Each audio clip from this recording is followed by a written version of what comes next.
Hi, I'm Terrell Turner, the host of the Business Talk Library, and today I have another guest on that I think will provide some very, very, very critical, I would say, advice and insight to a topic that every business has a challenge with, and that is getting quality clients. So, Faheem, thank you so much for being on the show. How are you doing today?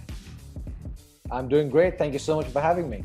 Absolutely. Now, Farid, now everyone that's listening and watching knows that you're going to provide us some insight on that critical part of getting high quality clients. But before you started kind of your business, what was your professional background? Well, I come from a manufacturing background. I ran a clothing manufacturing plant for 5 years before before I decided to study business further.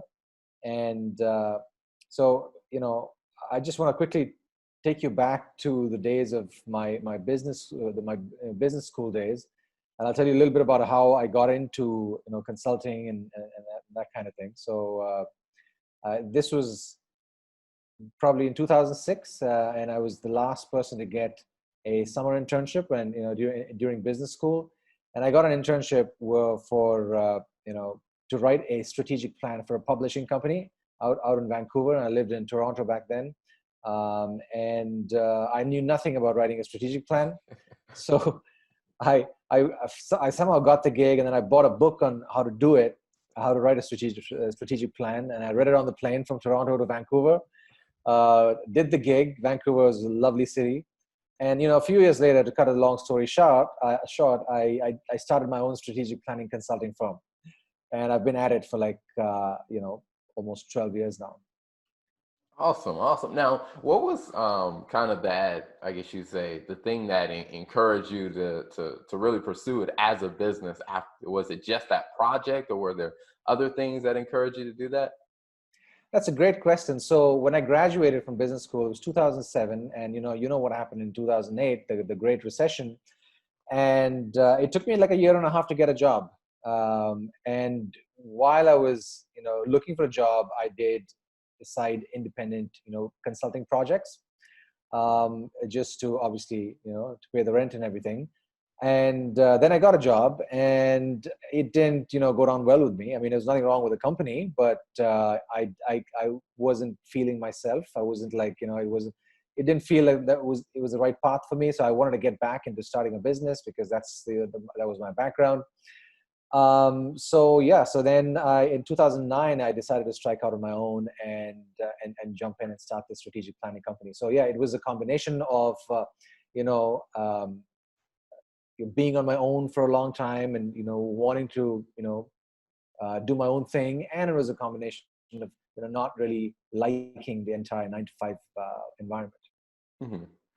Now, one of the things I always find interesting when you hear different people's business story is, in those earlier days, you're learning the process of actually running a business where you had the skill to do the work, but now it's like time, like, how do I really make this a business? So what was that journey like of like building the business around the skill and the product and service you had to offer?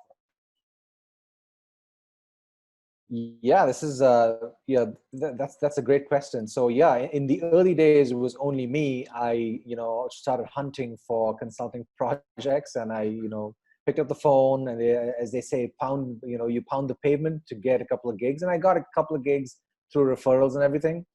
But in the early days of any business, it's always just two functions of the business: sales and operations, right? Sales and operations. You get a referral from somewhere, you do the sales call, and then you sort of fulfill the project, the client project. I'm talking in terms of a consulting business. So you're in that sales and operations cycle. There's no other business function involved, and then you sort of like you get stuck in that cycle if you don't consciously remove yourself out of it. So, and I was deep in that cycle. I somehow used to get a client, and get knee deep or neck deep in doing, fulfilling the project, and there was no time for anything else. So I realized that this was I just bought myself a job. It was not a business.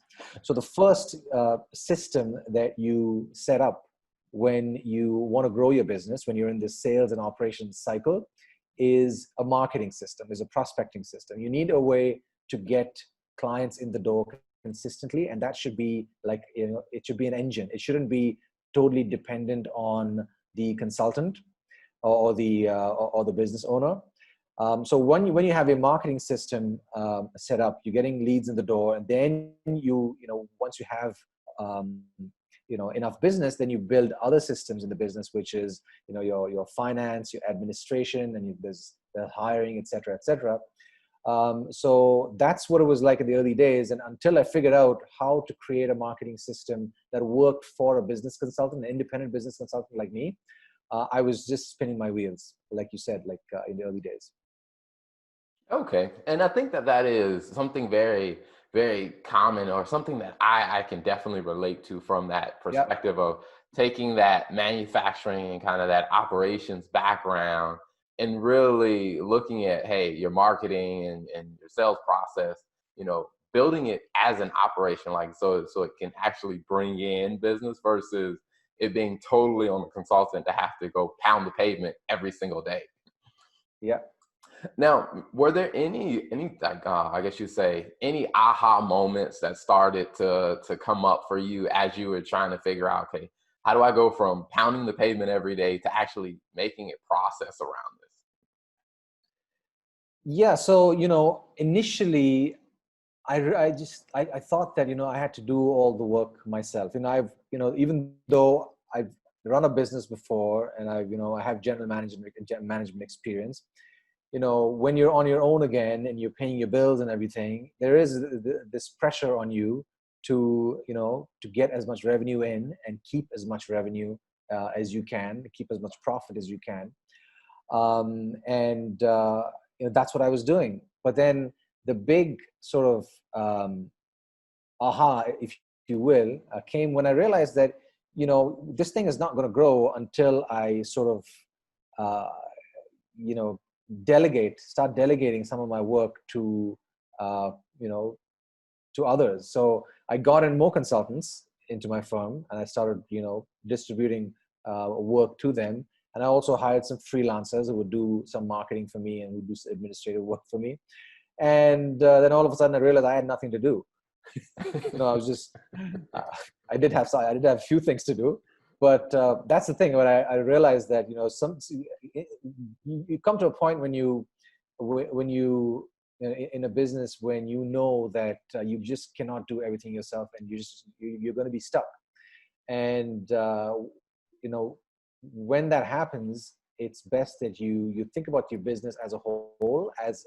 Your business should be your product, or your service. That's the business, that's the product you're building, not what you buy and sell, like your typical product and service. So when you look at your business as a product, then you can just take a step back and look at it and say, okay, now how do I make this product work, and how do I make this product grow?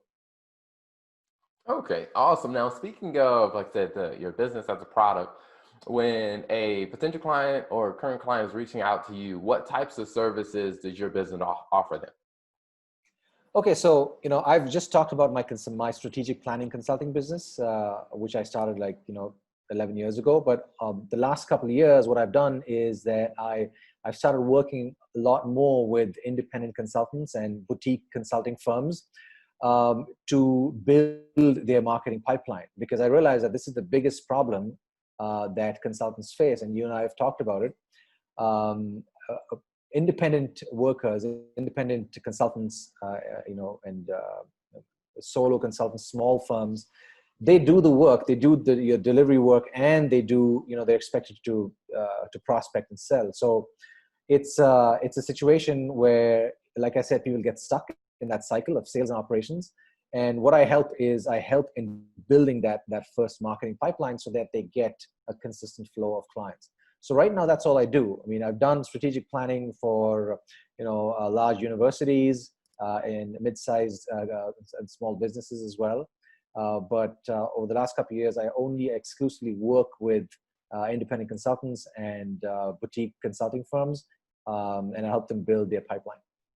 Awesome. Now, do you find that many consultants or boutique consultants have, like mental roadblocks to getting to that point where they can see, like I said, marketing as a pipeline thing versus a pound the pavement. Yeah, definitely. I mean, I think we all do, and I had it myself. Even though I had, I came from a business background and I ran a business before. You fall into that cycle because it's just, when you're under pressure to bring money in and to keep money in, it's you get into that mindset, and a lot of consultants have that problem because when you get into, this is true for any business. When you start a business, you start it because you know the work technically. You're a technician, right? Rather than a general manager. So and there's this great book called The E-Myth Revisited, where they talk about this specific issue, where business owners start off as technicians, but and they have a technical mindset. So, like, to your question, yes, it's a problem that everybody has. And once you understand that, if you don't sort of remove yourself from this cycle, this technician and sales and operation cycle, your business is simply not going to move forward. So yes, it is a mindset shift. But once you understand that shift, you'll start noticing that your business grows much faster. Awesome. Now, you're probably the second person that's been on the show that has recommended or mentioned the E-Myth Revisited. So I'm definitely going to have to pick up that book and read that book. Yeah, it's a great book. It's a book on systems, and it's something that every business owner, I think, should read. It's that important. It's one of those books that it's one of those. It's a really famous book on entrepreneurship. So it's definitely a must read. Awesome. Awesome. Now, where can potential customers find you online or find you on social media? The best thing to do is to connect with me on LinkedIn, and send me a note that they saw me on the show or heard me on the show, Business Talk Library, and I'll be happy to connect. Awesome, awesome. Now, before we wrap up, there's one question I like to ask every guest that comes on is when you think Okay. about kind of your journey and, building your business and just, figuring some of those learning lessons and things. What's one tip that you would share with other entrepreneurs to say, hey, you know what, this tip is something that can help you as you navigate, building your business? This is yeah. I'll share with you my absolute favorite not tip. And this is something that keeps coming up, and I have to remind myself too that that this is important. It's like, don't be a solution looking for a problem. This happens to a lot of us when we start off our businesses. We have an idea in mind, and we start off with an idea. We start off with a solution or a product or whatever, and we kind of get sort of we feel that we'll put this thing together, and then we go around and find a problem to fit that solution in. It should be the reverse. You should be obsessed with the problem, and then try and figure out the right solution to that problem. So, and this is really hard for entrepreneurs, because most entrepreneurs are creative types, and so they already have something in mind, and then they go out and sort of look for the right opportunity or look for the right market or whatnot. But be obsessed with the problem, and be very mindful of what that problem is causing in the market, and then build your solution from there. Awesome. Faheem, thank you so much for coming on the show, for telling us about your business journey, and sharing the wisdom. I think, really appreciate that. And then all for everyone that's watching and everyone that's listening, as I said, I mean, getting clients for your business and having a process is very important. So definitely connect with Faheem on LinkedIn and really gain from the wisdom that he has to add to helping your business grow. So thank you for coming on, Faheem. Thank you so much for having me. It's been a lot of fun. Thanks for tuning in to the Business Talk Library. If you like what you heard and you want to hear more, be sure to click the subscribe button and follow us on all social media platforms as the Business Talk Library.